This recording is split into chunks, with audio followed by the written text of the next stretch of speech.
আমরা মাননীয় মুখ্যমন্ত্রী যে লক্ষ্মী ভান্ডার দিয়েছে এবং ফ্রিতে চাল দিয়েছে, নরেন্দ্র মোদী সরকার কেরোসিনের দাম বাড়িয়েছে, ডিজেলের দাম বাড়িয়েছে, বেসরকারি সংস্থান করে দিয়েছে, তাই তার বিরুদ্ধে আজকে আমাদের এই গর্জন সভায় 20,000-এর উপরে লোক, আমরা হাজারো হাজারো লোক, এরকম আমাদের শুধু অনলি পুরসভা নিয়ে মিটিং, আমরা পুরো বিধানসভা ডাকিনি।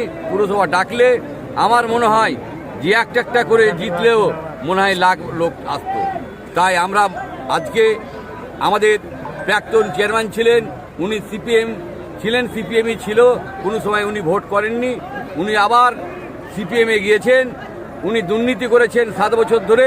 দুর্নীতি হিসাবে আমরা চাইব যে মাননীয় মুখ্যমন্ত্রীকে ভাঙিয়ে যেভাবে কামিয়েছে তার বিরুদ্ধে ইনকোয়ারি হোক এবং সিপিএমের কিছু নাই, এলাকার লোক যারা ছিল ওকে দেখে আবার সবাই জয়েন করে দিল। আজকে আপনারা দেখলেন প্রচুর লোক জয়েন করেছে এবং সিপিএম থেকে, যে উনি সিপিএম থাকলে আমরা থাকবো না, উনি পচালু হয়ে গেছেন।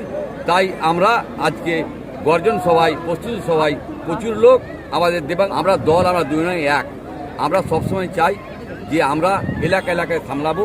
আমাদের মাননীয় মুখ্যমন্ত্রী বলেন যে এলাকায় ভালো করে সামলাও এবং মাননীয় মুখ্যমন্ত্রীর আদেশ অনুযায়ী আমরা কাজ করছি এবং মাননীয় মুখ্যমন্ত্রী যে কোনো বদনাম না হয় সেই ব্যবস্থা আমরা করছি। এখানে কিন্তু এমপি ভোটে কোনো প্রভাব পড়বে না। আমাদের এমপি ভোটে ব্যাপক ভোটে জিতবো, ইতিহাস করে দেবো ভোটে জিতবো।